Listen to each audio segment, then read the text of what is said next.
boxing fans, are you ready? Welcome to Big Boys Boxing, where we're all about exactly that, the big boys. So without further ado, Ladies and gentlemen, let's get ready to rumble!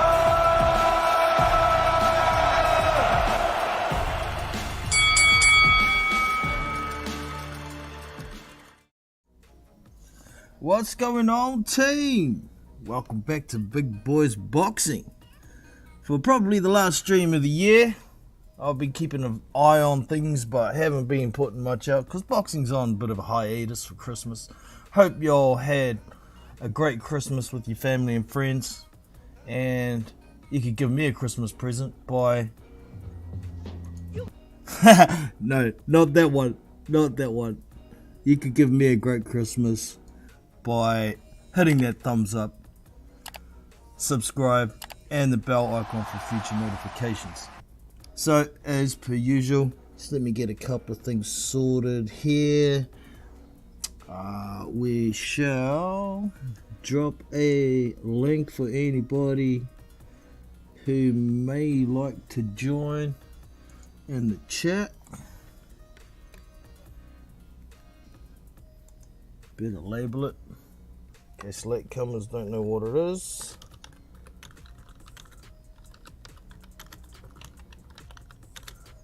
Boom, there is the link to join. I'll pin that to the top, and I better go get into that channel myself. Boom, there we are. We are cooking like a pound of bacon. Right, so we have a big start to the year, team. New announcement. Originally, we were having Efa Ajagba v Oscar Rivas, and there was also going to be Guido Vianello v Stephen Shaw on that card. This is on the 14th of January, but I noticed a couple of weeks ago the Guido Vianello and Stephen Shaw fight got dropped. There was only Rivas v Ajagba left. Now Ajagba's dropped out, and we've got probably even better matchup. I heard whispers that they were trying to make Jared Anderson v Stephen Shaw instead of Vianello. I think Vianello pulled out of that thinking better of it. Because in my opinion, Guido Vianello would have got flattened by Stephen Shaw in 4 rounds or less, you know. But anyways, now Oscar Rivas has dropped out for whatever reason. And we've got...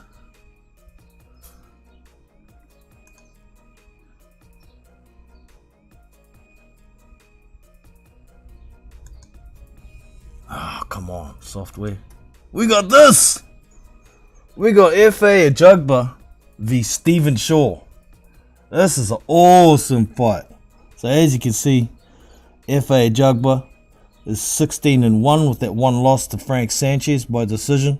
He did get dropped in that fight. He has 13 KOs. And we have 18-0 Stephen Shaw with 13 KOs. Now this is a mean fight, I reckon. This is a mean fight, Joel. 14th of January, don't miss it. Now I see a few people around saying if Stephen Shaw wins this fight, it's a pretty big upset. But most of these people saying that haven't really seen Stephen Shaw. And to be fair, it hasn't been easy to get hold of footage of this dude because he's been fighting up in Canada. They've had exclusive Canada broadcasts up there, but now there's the two major promotional companies up in Canada. I think one's Yvonne Michelle, one's Eye of the Tiger or something like that. They have broadcast deals with DAZN and ESPN now, so we're going to get to see more of these guys. Like we saw Aslanbek Makhmudov, he's now fighting on the ESPN platform, so That's great. We got Hannibal in the house. Good to see ya. Everything is working and sounding good. Booyah! Thanks, bro. Appreciate that. I had to have a bit of a muck around with all my things to make sure it's all up and running. I haven't done a stream for a while, so yeah, had to make sure my settings were good. But this is a good fight, man. This is a great fight. Shit. Let me flick back over. I've seen enough of their faces, yo. So we'll get over to back to the live show so you can see the chat and whatnot. There's a subscribe and thumbs up and thing again that I forgot to turn off. Choice. There we go. Turn that off now. So yeah, man, this is a good fight. I've got a couple of questions about Stephen Shaw in my head. I know he's got a much better skill set than Efa Ajagba. We've seen Efa's limited in certain areas. He stands up straight a lot. His defense isn't that great. One thing's for sure with Efa though, he's got a very good punch. He's very heavy-handed, but he doesn't have the best feet, doesn't have the best defense. And with regard to Stephen Shaw, the only decent caliber of fighter he's really fought was Jonathan Rice back in 2016, and that was back when Rice was primarily a back foot fighter. You know, he's pretty skillful as Jonathan Rice, but lacked confidence in himself. We've seen a bit of a recent revival with Jonathan Rice. He's got a bit more confidence in himself, and he's got those two. Were they both stoppages? I think they were both stoppage wins over Michael Polite Coffee, and he looked a lot more aggressive.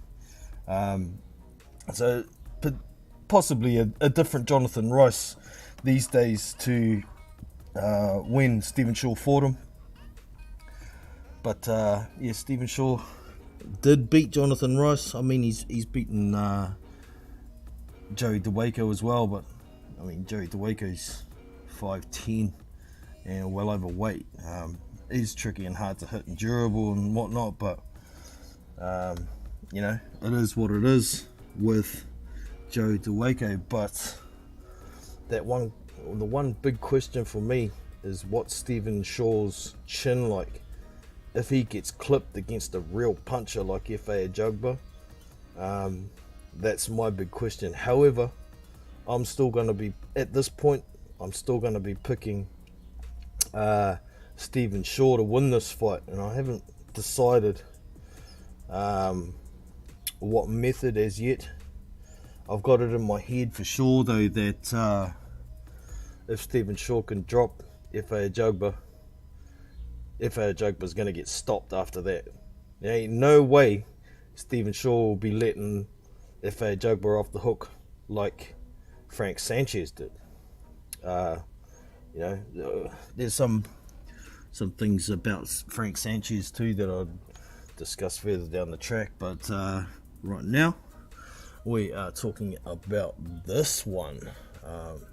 Very good fight to start the year for the big boys. I'm gonna try and do a live stream for it. Currently my missus and kids are away. They come back tomorrow and they will be home, so there may be a bit of background noise, but I'll do my best to get a live commentary stream out for it. Yeah, Vader D, what's good, bro? Hope you're doing well. Glad to be somewhere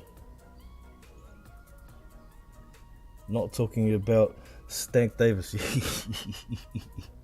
This is big boys boxing over here, bro. It's not midget ass boxing. Midgets who keep getting locked up for shit. I saw some news article on it this morning when I was browsing, but I didn't read into it. It was not entertaining to me. Stank Davis, you know, from what I hear, he's finally left Mayweather promotion, so that's a bonus. Maybe we'll actually see him in some fights. He's got this one last fight that he's taken on. I can't even remember the dude's name. because he's another pretty irrelevant fighter, you know. But after that, maybe we'll get to see him in some of the matchups that we want to see him in. But anyway, that's enough about Stank Davis. Do you know what is up with the Vianello? Now Shaw replaced Rivas. Yeah, well, like I was saying when I first jumped on, I noticed a couple of weeks ago that Vianello v Shaw was dropped off that card, so that was cancelled a fair while ago. And like I was saying, I suspect Guido Vianello actually figured out who he was slated to match up against, and thought, well, I don't think I want to take a loss right now, thank you. And he was out of there. I'm not sure why Rivas is pulled out. I wouldn't be surprised if he thinks he needs another fight, because he's been pretty inactive. Either that, or he thought maybe Efa Ajagba might beat him. I don't know. I haven't really read into it. The fact of the matter is, Rivas is out and Shaw's replacing him, and it's, you know, some people thought it was a short notice opponent, but like you were saying, Vader, you know, he was supposed to be on that same card and it would have been training for anyway. I'm sure they were probably going to try and find him another opponent anyway if Guido Vianello had pulled out, so he would have still been training, and he'll be ready for this matchup against Efa Ajagba. Oh, I'm really liking this fight, man. I'm really loving this fight. Yeah, I thought Shaw would be too much for Vianello. Yeah, for sure. Rivas claims his eye. Oh, not again. Not again. Claims his eye injury and is talking about retirement. Yeah, well, that big retina tear he had kept him out of the ring for a couple of years before he fought Dillian White. So those types of injuries can end careers, and you know, they don't heal like skin does. Retina tears are to do, you know, it's a receiver for the optic nerve, and if that's damaged and got scar tissue on it, it's never going to work the same again. It's not something you ever fully recover from, and trust me when I say I know about eye injuries. I had a major one when I was a child. I only have one eye that I can see properly, well, not even properly out of the good one, but I have a condition called retinal macular dystrophy. So yeah, I know all about retina, what can go on with them, and trust me when I say, if you have a torn retina, the scar tissue means you're never going to see the same ever again. So it's pretty lucky that Oscar Rivas even managed to get a boxing license again. And if that injury's the scar tissue's let go again, then it's probably going to be the end of his career. So that's really sad for Oscar Rivas and for a lot of boxing fans. I believe Oscar Rivas is the the Bridgerweight title holder, so that title is likely going to go vacant if he actually retires. So yeah, pretty sad for Oscar Rivas, but in all honesty, I think this matchup between Efa Ajagba and Stephen Shaw is just as good, if not better, with, you know, that retina injury hanging over Rivas, and he's getting quite long in the tooth now as well. There's kind of built-in excuses if Rivas lost, but with this one, there's no excuses for either guy. They're both young, hungry contenders, and I'm really looking forward to this fight. So yeah, the skills gap, I think, is quite wide between these two guys, but I don't think Stephen Shaw hits anywhere near as hard as Efa Ajagba. If Ajagba can clip Shaw in the first 4 rounds or so, then maybe he's got a chance of stopping Shaw. But it comes back to that question mark for me. You know, what's Stephen Shaw's chin like if he gets clipped by a real puncher? So, interesting. I'd just about call this a 50-40 fight. Sorry, 50-50 fight, but going with my personal opinion, I think I'd probably call it a 60-40 fight in Shaw's favour. I'm sure the bookies are probably going to have Efa Ajagba as a favourite. I had a quick look before I jumped on, and there's no odds on my 3 betting sites for it just yet. I'm hoping that they're going to have Ajagba as the favourite, so I can put a little bet on and make some money.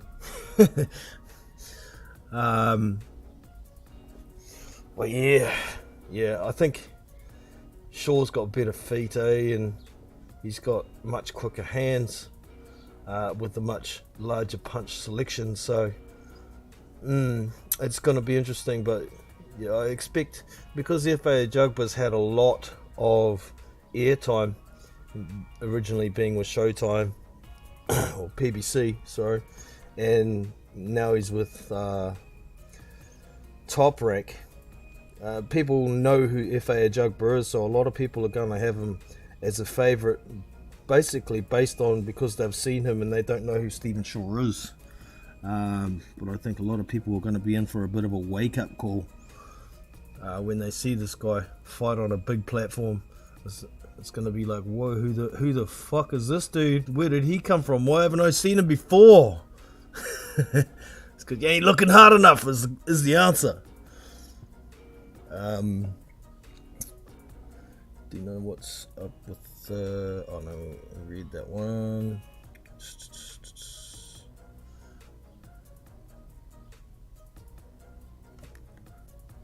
I'm hoping to see Makhmedov and some of those. Fucking keeps moving on me. Oh, moved again.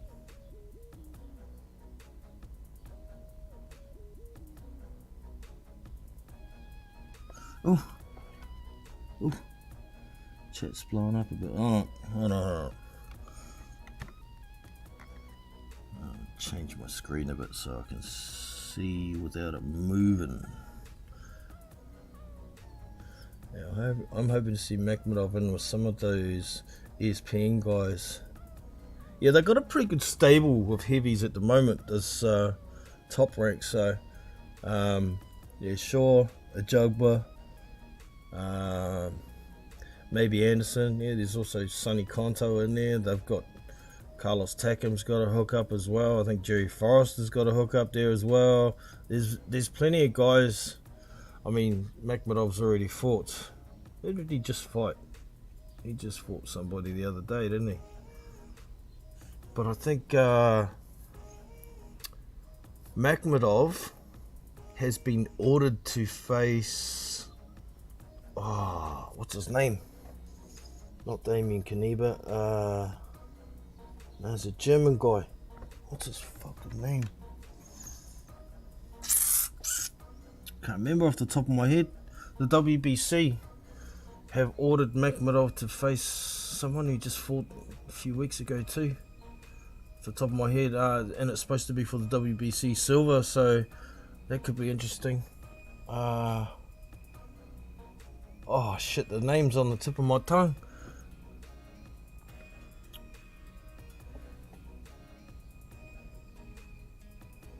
X-Girls. Oh, what's this? Free Vert Girls, you're blocked. Goodbye. Fucking spam my channel, you prick. Get the fuck out of here. Goodbye.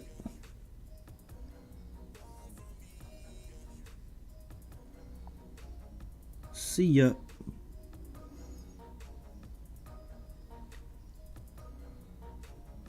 Right, that's it. Zan Kazabutsky, that's it. So that's gonna be apparently for the WBC silver title. That's been ordered. Makhmedov got his fight out of the way a week or two ago. And yeah, that's supposed to be the next fight, Kazabutski v Makhmudov. No doubt that'll be on ESPN. Kazabutski, I don't think he has any promotional hookups outside of Germany. So yeah, Kazabutski, he's one to keep an eye on. We haven't really seen the best of him. He's like in cruise control all the time in his fights against these lower level guys he's been fighting. But you can see as soon as he steps on the gas, the fight's over every time. He's not the biggest heavyweight, Zan Kazabutski, but keep an eye on him. I think he's going to be a dark horse. Makhmudov might even beat him. He might even beat Makhmudov. I know Makhmudov's a beast, but we saw in that Carlos Takam fight, he kind of gets lost for ideas if his bull in a china shop shit doesn't work. Don't get me wrong, there ain't no way I thought Takam didn't. I don't think Takam was really even that close to beating Makhmudov, but you could definitely see that Makhmudov was lost for ideas, and you know, he blew his wad a little bit trying to get Takam out of there. You know, going windmill styles once he got Takam hurt. But Takam's a wily old dog. He's well past his best, and yeah, that was it. Where do these ex-girls bloody channels come from? I've seen them on other channels before, but it ain't ever showed up on my channel before. Do people actually click on that sort of shit? It's crazy. You seen the Makhmudov Junior Far fight from the World Series of Boxing? Yeah, I did. Makhmudov's gotten a lot, you know, he was actually not that heavily built back on the amateurs and the semi-pros, but he still seems to have that kind of clumsy look about him, eh? He's not very accurate, and it's big wide swinging shots, and that particular oh shit, my headset just did something funny. Hopefully y'all can still hear me. Let me know if you can't, or let me know if you can. Yeah, the style matchup, you notice the only kind of guy who boxes with movement and punch selection and good defense that Makhmudov has ever faced was Jonathan Rice. But Jonathan Rice looked intimidated against Makhmudov. It's a different Jonathan Rice. These days I wouldn't actually mind seeing a rematch between Jonathan Rice and Arslanbek Makhmudov now, with Jonathan Rice having this new confidence in himself, particularly after stopping Michael Polite Coffee a couple of times. He's pretty high on himself, but the flip side of that is people already knew that he was quite tricky, and now that he's got this confidence, there ain't too many people that are going to fight him by choice. He's going to have to force his way into fights, because he's the kind of guy that can make you look bad, but with this new confidence, he could beat you. You know, we saw him. I think Jonathan Rice in his timid style, I think he still beat Dempsey McKean, and I think he beat Tony Yoka back in one of Tony Yoka's first fights too. So yeah, man, you can still hear. Awesome. Yeah, my headset's doing some funny shit. Thank you for the confirmation, Vader. Appreciate that. So yeah, on this card, there's nothing else confirmed on this card, full stop, yet. Just let me double check, refresh, and so in case something's happened since I looked at it last.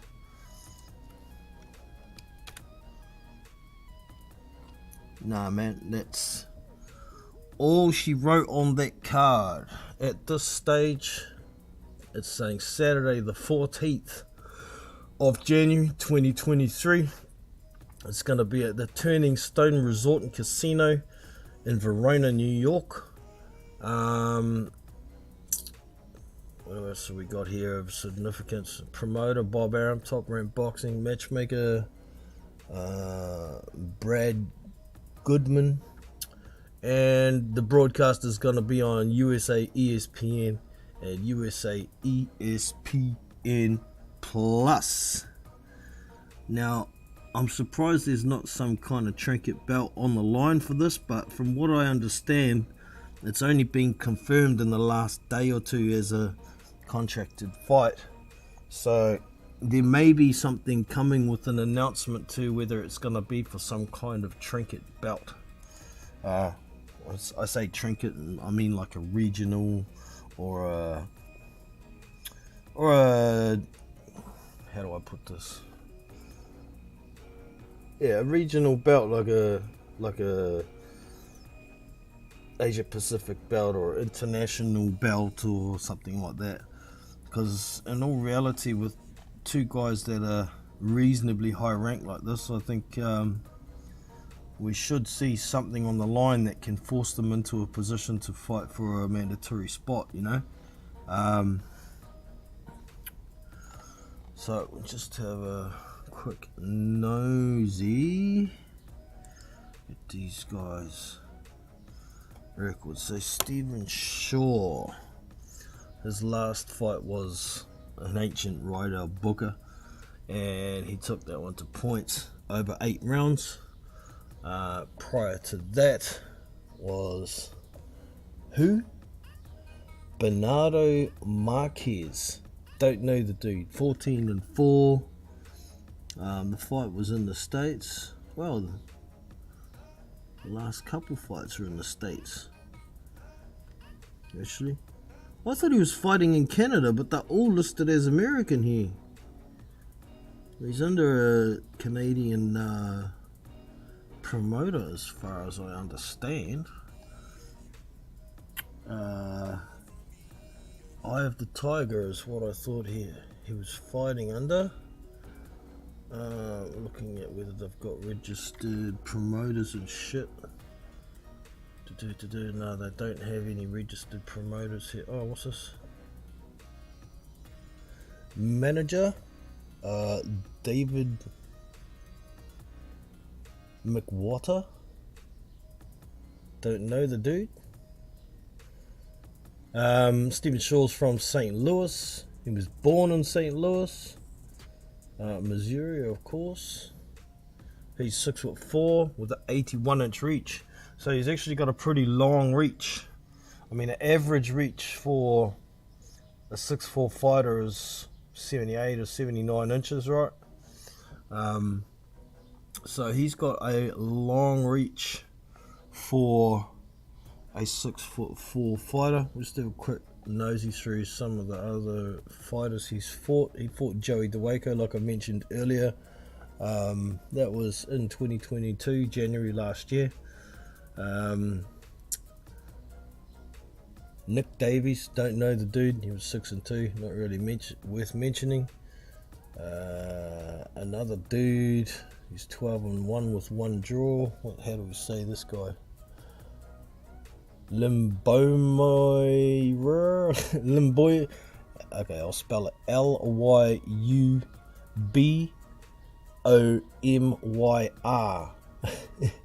And I'll spell the last name too. Pinchuk. Pinchuk. I don't know how to say the first name. But going down further, Gregory Corbin. I know who he is. Did he fight Jermaine Franklin? I know he fought Junior Farr. He's fought a couple of guys. Gregory Corbin. He's pretty durable, but real slow. Did Shaw stop him? Yes, Shaw stopped him in 3 rounds, and he's a real durable guy. So that tells you something. White Jack Jr., don't know that dude. Donovan Dennis, I know him. He's a tricky southpaw. I think he used to be an American football player. You saw him in the World Series of Boxing. And Stephen Shaw managed to knock him spark the fuck out in 3 rounds.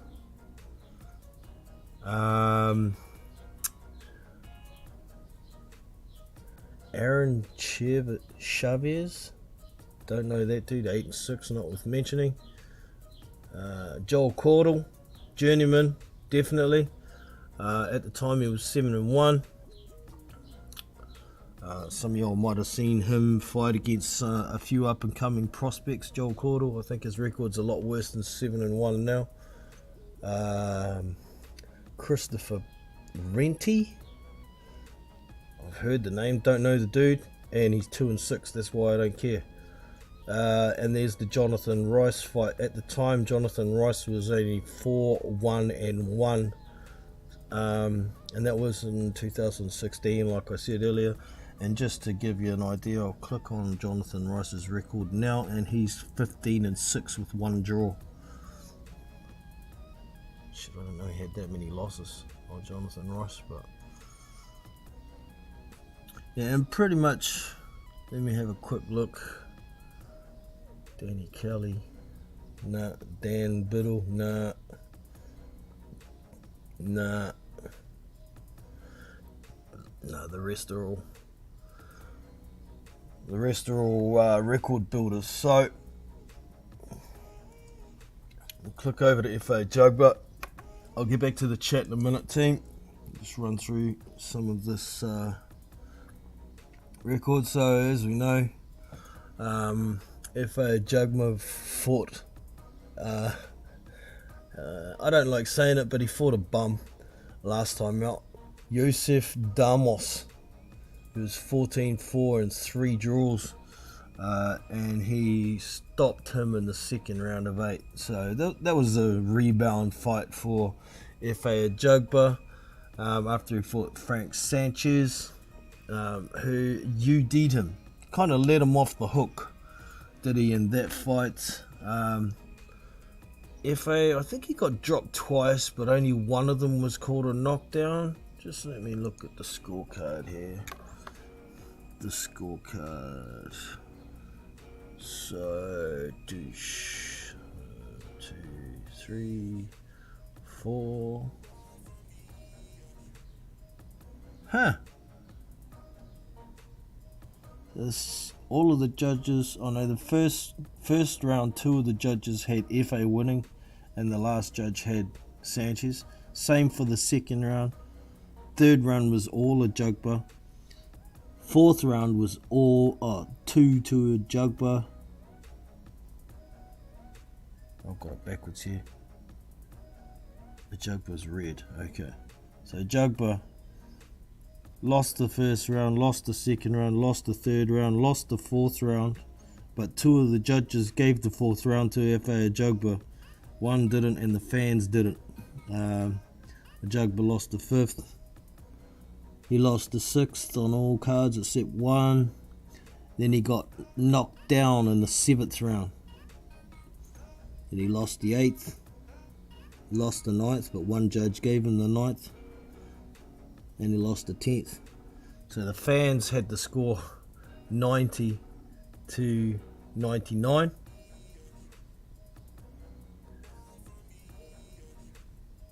And the judges were 91, 98, 92, 97, 91, 98, all in favor of Frank Sanchez. So that was the big hiccup for Efa Ajagba. But in all reality, that's another one where the style matchup's all wrong. You know, someone who can box and move and counterpunch is a bad matchup for Efa Ajagba. Kind of like the way Arslanbek Makhmudov has avoided fighting these boxers, because they know he's going to get made to look bad to a degree. And you haven't seen Ajagba fight too many guys that box and move, besides Iago Kaladze, who actually floored him, but then got up and went a couple more rounds before getting knocked out. Now, Iago Kaladze is a cruiserweight who's come up, but that dude is game, man. for the first 4 rounds, he's good to go. But if he starts getting tagged after that, he's going down. Now, Brian Howard was the fight before that, and I believe that was that the devastating KO? Or no, it was Jared Anderson who did that to him. Anyway, it was a KO in the 3rd round. No, it was that one. It was devastating KO from Efa Ajagba over Brian Howard. At the time, Brian Howard was 15 and 4. Excuse me, team. And the fight before that, Efa Ajagba fought Jonathan Rice. And yeah, Rice was. He didn't do too bad actually. He went the distance with Ajagba. Unlike Makhmudov, he stopped him. I think it was in 5 rounds. Let me have a look at the scorecard, see how wide it was. I vaguely remember watching that one, but shit, I'm getting older. Memories getting a bit faded with some of the shit these days. So 98, 94 is how the fans had it. 99, 91, 99, 91, 98, 92. The judges had it wide as shit, but the fans had it a hell of a lot closer. Well, not a hell of a lot closer. 98, 94. That's an odd score. Was there knockdowns? There must have been.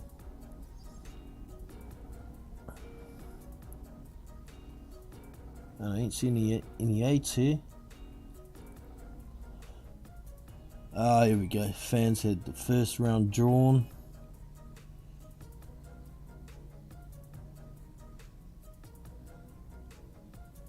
No 10-8s. Oh, they had the 9th round drawn as well. That's how the fans had it. So that's how you get the messed up score. Stupid fans. Guess what? It's called a 10-point must system for a reason. One fighter must get 10. Unless there's a knockdown each. You know, I think they call it a 9-9 round. But then, besides the knockdowns, you're still going to have one fighter that wins the round, don't you? So before Jonathan Rice, there was Razvan Gujanu, a Romanian fighter who at the time he was 17 and 6. And he got knocked the fuck out, but he did manage to go 9 rounds before he got stopped. Did Gujanu. And there's that fight that I mentioned earlier. Iago Kaladze at the time was 26-4-1. He did put Ajagba down. It ended up going 5 rounds before Ajagba landed a shot. I think he got put down 2 or 3 times before it got stopped. Round 4 was 10-9 Ajagba. Yeah, there it is, round 3. Ajagba got dropped in the 3rd round, but he won the 2nd round at Ajagba and the 1st round. So the fans had it 38-36, and two of the judges had it 38-36 as well. One judge, how the fuck, had it 40 to 35. So he's disregarded the knockdown completely and given every round to Ajagba. What a fucking joke. Corrupt mother plucker. Right, so who is this guy? TC or initials? Let's find him. Oh, it's not a him. That's why. My sexist ass is going to give this woman shit. Tiffany Clinton. She's a qualified judge, but doesn't know how to score boxing. Remember that name, Tiffany Clinton. That bitch don't know what the fuck she's doing, or she was asleep, not watching, because there was a knockdown. That's a 10-8 round, bitch. Right. And I think before that there ain't too much more. Iago Kaladze, what do we got here? Oh, Ali Randamirezin. Actually, that was a really good fight. They went the distance, and let me check the scorecards here. I bet you they had it really wide to Ajagba, but in all reality, it was pretty close. Ali Randamirezin is a pretty skilled sort of guy. He doesn't have much power, but he's durable. He's got a really good gas tank for a Teletubby. He's just beaten and I think he's retired now, is Adam Kovnarski. Many people were picking Kovnarski to stop this dude, and I was picking Demirzin on points the whole way. Made me some good money, that one. So 99, 92, the fans had it to Ajagba. 97, 93, one judge. 99, 91, one judge. 99, 91, the other judge. So one judge had it a little closer with 97, 93. That's probably around about where I had it. 10 rounder, obviously 7 rounds to 3. So I totally forgot that he'd face him. That was, in my opinion, probably Ajagba's real first test, because before that he fought Michelle Wallace, and this guy's a freaking joke. He padded up his record big time. I think he took his first loss to Christian Hammer, got fucking knocked out. Then he fought Efa Ajagba, got knocked out in 2 rounds, or TKO'd. As soon as Michelle Wallace gets hit, he gives up.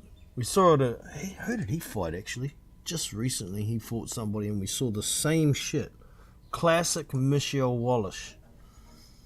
I get hit, I don't want to play anymore. You're in the wrong game, bro. Get the fuck out. Aslanbek Makhmudov. That's who he fought. I couldn't remember earlier in the stream who Makhmudov had fought. But yeah, he gave up as soon as Makhmudov's landed a couple of punches. And it was all over in the second round. Prior to that, Efa Ajagba fought Amir Mansour. Man, he was at the end of his career then, was Amir Mansour. I used to have a lot of time for Amir Mansour. I actually did an interview with him on my old channel, and yeah, I watched Amir Mansour take a tough loss to what's his name, Cunningham. That was a real close fight. He dropped Cunningham, but then got dropped himself, and ultimately the knockdown lost Amir the fight. There was complaints from Amir about a 14-second count, but the fact of the matter is, a count is a referee's count. It's not judged on seconds. But yeah, Mansour was well past his best at that point. He got stopped in 2 rounds. And before that, names that I do not recognise. Except Nick Jones. He was 7-0 at the time, but that was padded. Curtis Harper, the famous walkout. People thought he was scared, but it was actually a pay dispute. And Curtis Harper came back recently. He actually lost to someone pretty recently. Oh, was it that Bakadir Jalalov he lost to? Got stopped on his feet. But before that, he beat a 6'9" bloody Tyson Fury wannabe. I can't remember his name.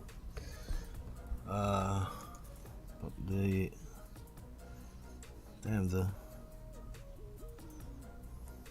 BoxRec right here, Christian Thun. That's who he was.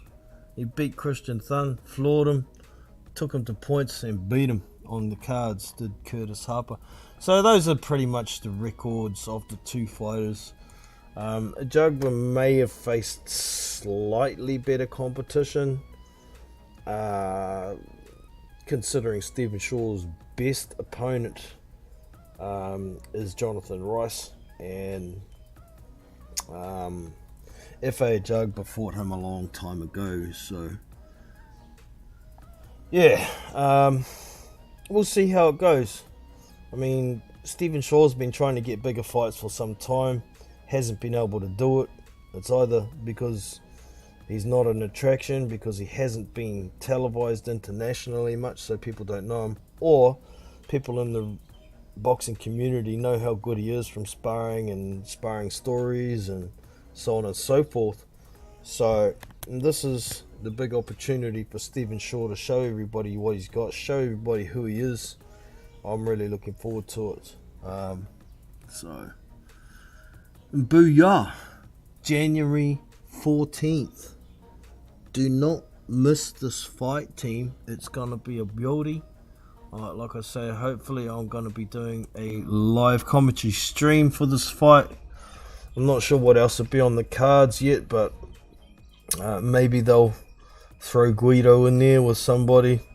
Maybe a Sonny Conto or something. That'd be probably a similar level matchup. I don't think much of Guido Vianello, to be honest. Should have stuck to tennis, in my opinion. But Sonny Conto's up and coming. He's trying to get a bit more name for himself. He's nothing too special, but he's solid. So I think Guido Vianello v Sonny Conto would be a good one to put on the undercard of this. And I'm sure they'll put some little fellas on there as well. We'll see how it goes. So you get into it. Now, a couple of messages. If you haven't already, you can get over to the Big Boys Discord server. We have good conversations over there in boxing chat. We have a prediction league that's going to be starting probably the 7th of January will be the first weekend. I don't know what boxing's on quite then yet. If there's not too much on, we'll start it at the 14th. We're going to do 3 seasons of 4 months this year, so it's not going to be a whole year like last year. Last year was the first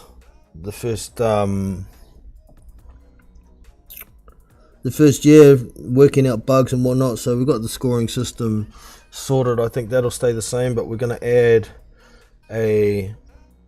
another category for the KO King. If you pick the exact round, the person who picks the exact round for each season may get a prize. I'm still waiting to hear from some of the others in the Discord server. I put the other day to see whether we want to put a small entry fee in to give us a bit better prize at the end of each season, maybe a $5 or a $10. So I'm looking for input from participants for entry fees.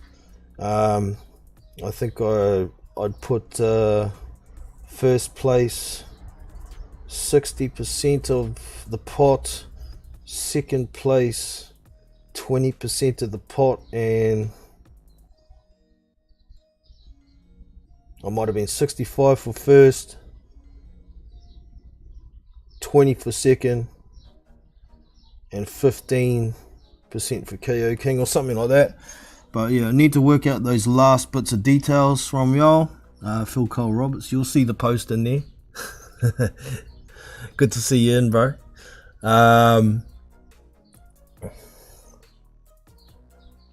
Woman can't judge fights. Yeah, well, that woman anyway. Tiffany Goodman, I think her name was. Useless bitch. But yeah, get over there, Phil, and give us your input on entry fees and any other input. Anybody else who in the prediction league, you need to get over and we can work out these final details before we actually get started. And also, well, the link to the Big Boys Discord is over in the description. We also stream some fights in the voice channels there. A couple of the channels have no mics, and one of them does have mics that you can chat with whoever's streaming or whoever's in there while we watch fights. It works quite well. And we just get over and check it out. There's plenty of other things you can have a nosy around over there, and Discord's a really easy low data usage app that you can use if you're on the run. Also, there is another link in the description for a give a little page, trying to raise some money to make a sensory playground for my autistic child, to deter him from running away. Not long before Christmas, he scaled our 6-foot fence to get out and go to a playground. So yeah, working on it. I've got a swing and slide set already from the give a little page, but we want to make a playhouse and put some water play areas underneath it, tunnel, some climbing frames. or sort of sensory stuff that keeps him occupied and entertained. So if you've got a spare dollar or two, or even 20 cents, hit that, give a little link and drop a little donation. It'd be much appreciated. So, and I think that's about us for the year. There is a Japanese card on New Year's Eve. Joshua Franco and shit, I forget his name as well. No, it's left me. Those little fellas. You can tell I'm not as interested because my memory ain't so good on them. But there ain't much else on for boxing. So get into what you want to get into, and make sure you get over and check out that Big Boys Boxing Discord. There's a lot of entertainment and information you can get over there. Stephen Shaw v Jared Anderson. Yeah, man, that's the fight I wanted, and that's the fight I thought they were going to try and make. If Stephen Shaw gets past Efa Ajagba, I'd expect that's probably what they're going to try and do. That's a good fight. I'd probably be picking Anderson in that fight, but you can see the skill level between Anderson and Shaw isn't that big. In fact, you can see a few similarities in their fight styles. If you've watched some of Stephen Shaw, but many people just don't know who he is, so they're picking Efa Ajagba. Don't be a sucker. Find some footage, do your research, do your due diligence, particularly if you're going to put some money on it. So, yeah.